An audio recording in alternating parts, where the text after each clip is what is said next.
There's a specific version of adulthood you were sold as a kid, maybe not with words. It came in through the walls, through the way your parents talked about when you're older, through movies where the grown-ups always knew what to do, through the quiet confidence of teachers and doctors and the men on the 6 o'clock news. Adulthood was somewhere down the road, and when you got there, someone was going to hand you a manual. There would be a small ceremony. You'd be pulled aside and told the actual rules of how things work, the ones your parents had been keeping from you, for your own good, until you were ready. You'd learn how much money is enough money. You'd learn how you're supposed to feel at a funeral. You'd learn what to say to a friend who's just been fired. You'd learn how to know when to leave a relationship, and how to know when to stay. You'd learn what career means. You'd learn the answer to the questions you had been embarrassed to ask because everyone else seemed to already know. I want to tell you when that ceremony happened for me. It didn't, it doesn't, it won't. And this is the essay about the moment I finally understood that and what happened after. If you're listening to this on a walk somewhere, good. This is the right kind of thing to walk with. It's not going anywhere in particular. Neither are we. I was 29, and I was in a boardroom. I was the youngest person in the meeting by about 15 years. Across the table from me sat a man I'll call David, who was 62, who ran a company worth more money than I could hold in my head, who was making a decision that would affect several hundred employees and a couple of families I knew personally. Halfway through the meeting, he said something that stayed with me. He didn't announce it. He just kind of let it slip. Someone asked him how confident he was in the decision, and he laughed. Not a big laugh, just a small, tired one. And he said, "Honestly, I'm making this up as we go. Same as everyone in this room. Same as I've been doing for 40 years. The difference is, I've gotten better at not showing it." Nobody reacted. Everyone kept taking notes. The meeting moved on. And I sat there staring at my legal pad and realized, in a very quiet way, that everything I had ever believed about adulthood had just been contradicted by the person who was supposed to be the proof of it. This guy, the guy I would have pointed to as the walking example of figured it out, had just admitted that the whole time he'd been walking around figuring it out, he was doing what I was doing right now. Nodding, pretending, bluffing a little, hoping the next meeting would clarify what the last one had failed to. I went home that night and I couldn't sleep, because it wasn't just David. It was every adult I had ever looked at. My parents, my professors, the doctor who delivered my baby cousin, the pastor at my grandmother's funeral, the president of the university I attended. None of them had been given the manual either. They were all doing the same thing David had just admitted to. They had just gotten better at not showing it. That's adulthood. That's the whole secret. There's no ceremony. There's no manual. Everyone is making it up. And most people spend most of their lives becoming very skilled at hiding that fact from each other, and often from themselves. Here's the metaphor I keep coming back to, and I want to share it with you because I think it might reorganize a few things. Imagine you walked into a theater on opening night, and you were handed a role, and you were pushed onto the stage, and the curtain went up, and you looked around, and every other actor on that stage was in the exact same situation. Nobody has a script. Nobody has been rehearsed, but everyone is acting like they have been. Everyone is delivering their lines with confidence. Everyone is hitting their marks. And the audience, which is also somehow made up of people who were pushed onto other stages this morning, is nodding along, taking it seriously, applauding at the right moments. That's what it is to be alive as a functioning adult in a society. Everybody is improvising in real time, in front of everybody else, and simultaneously pretending they are not.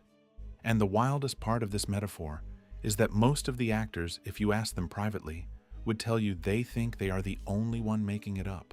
They think everyone else got a script. They just missed the memo. They must have been sick that day. And they're going through their whole life secretly ashamed of not knowing something that literally nobody knows. That secret shame is one of the loneliest emotions a person can have. And it's completely, structurally, categorically unnecessary. Nobody has the script. Nobody.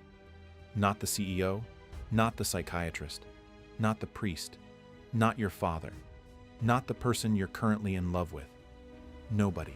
Let me get more specific, because this can sound abstract, and it's not abstract at all. It's the most concrete thing in the world. Your boss?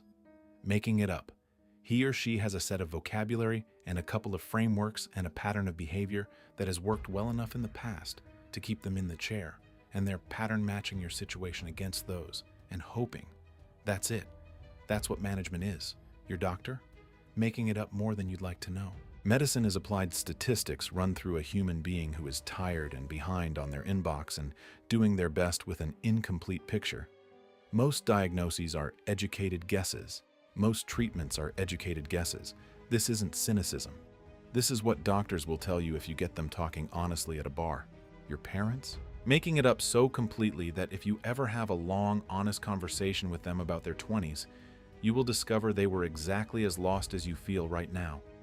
They just had less time to worry about it because they had to feed you. The person who married you? Making it up. They have some vague sense of what a good spouse does, patched together from their own parents and a few movies and one or two friends whose marriages seem to work, and they are running that script on you and hoping. The government? Making it up on a scale that will keep you awake if you look at it too directly. Central banks are largely improvising monetary policy. Foreign ministries are guessing at intentions. Nobody actually knows what the second and third order consequences of any decision will be, and everyone is making the best call they can with what they have, and then writing memos afterward that make it sound like a plan. Every institution you have ever trusted is a collection of humans doing their honest best to look more organized than they are. That's not a bug in the system. That is the system. That is all any system has ever been. The moment you actually feel this, not think it, feel it, a lot of things soften. Now the philosophy for a minute, because this is old news and someone worth reading has written it down, and I want to walk you through it. Søren Kierkegaard, Danish philosopher, mid-1800s, had a word for the specific dizziness a person feels when they realize adulthood has no floor. He called it angst, and in English we translate that as anxiety, which is almost right but slightly wrong. Kierkegaard's angst wasn't the anxiety of a specific threat. It wasn't fear of a particular thing.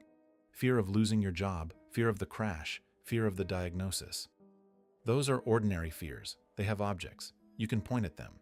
Angst was different. Angst was the dizziness that hits you when you stand at the edge of a cliff and realize the only thing keeping you from stepping off is your own choice.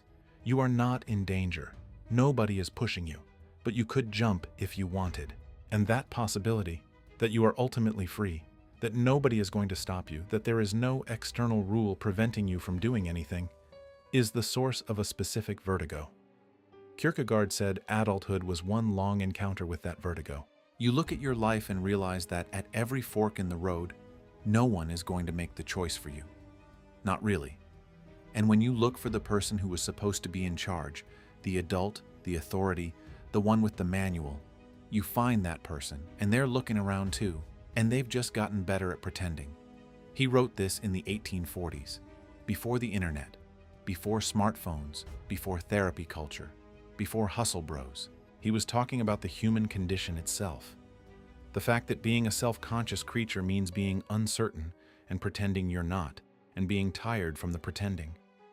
Kierkegaard thought the honest response to angst was to sit with it, not run from it, not medicate it away, not distract yourself with productivity. Just look at the vertigo and let it be there. Because the vertigo is telling you the truth about your situation, and the truth is worth knowing even when it's uncomfortable.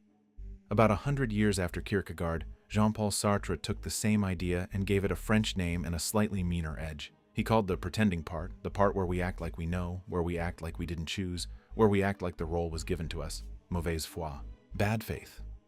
Bad faith for Sartre was the specific act of lying to yourself about how free you actually are. A waiter who's too much a waiter. Every gesture calibrated, every word rehearsed. He's not being a waiter. He's performing the concept of waiter as if it was assigned to him, as if he had no choice, as if he woke up one day with that identity stamped on his forehead. Sartre said that man is escaping something by being that thoroughly a waiter, and what he's escaping is the terrifying truth that he could stop at any moment and be something else, and there is no cosmic law preventing it. Same for the businessman who is very much a businessman. Same for the mother who is very much a mother.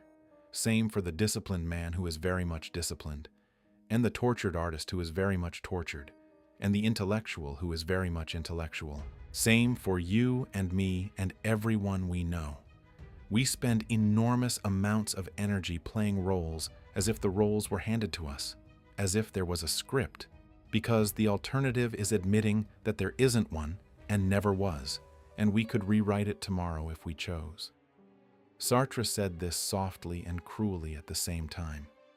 He said we are condemned to be free. Condemned, not blessed, not gifted. Condemned.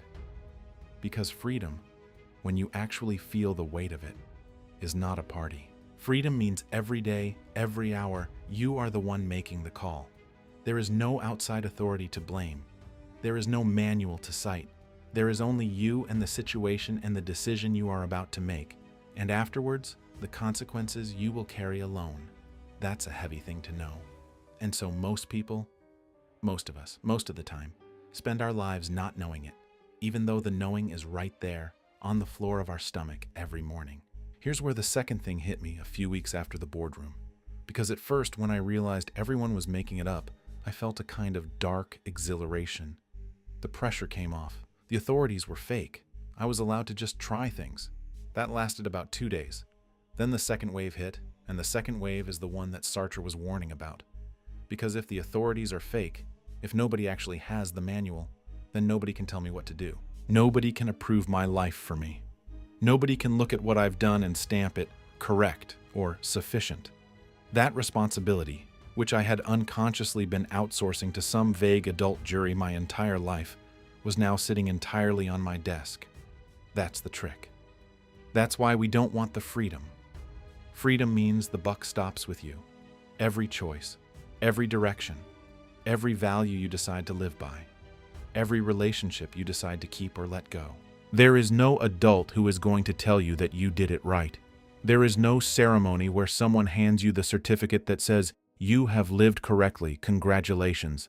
You just wake up one day and you're 40, and then 50, and then 70, and then you die. And the whole time you were the one making the calls, and you were the one who had to look yourself in the mirror at the end of it and decide whether you liked the person looking back. That's a lot. That's a lot to carry. And this is why so many otherwise smart, capable people spend their adult lives desperately trying to find someone to hand the freedom back to. A political leader, a guru, a religion sometimes, a very charismatic boss, a very confident spouse, a parent who is still willing to tell them what to do at 50. Anyone. Anyone who will take the weight of the choosing off of them, even for a little while. Even at the cost of their own dignity. The person who tells you they have the manual is the person you are safest running away from, because there is no manual. And someone offering you a fake one is always, always, always going to charge you a price for it. Sometimes money, sometimes freedom, sometimes your ability to think for yourself. Usually all three. All right, let's slow down, because this is the part where philosophy videos usually get very heavy-handed, and I want to try not to. The realization that everyone is making it up does not solve any of your problems. You still have to pay the rent. You still have to figure out what to do with the next 20 years of your working life. You still have to be a friend to the people who need you and a partner to the person who married you and a child to the parents who are getting older. None of that goes away just because you now know that the people who seem to have their lives together were bluffing. What it does change is a specific kind of shame, and I want to name it because it operated in me for a long time before I could name it. It's the shame of being behind. The specific feeling that everyone else was handed the manual at some point and you missed it, and now you're trying to catch up, and everyone can tell. It's the feeling that you're the only one who is faking it in a room of people who are not. It's the feeling that if the other adults saw the inside of your head, the doubt, the improvisation, the I don't actually know what I'm doing here, they would revoke your adulthood card.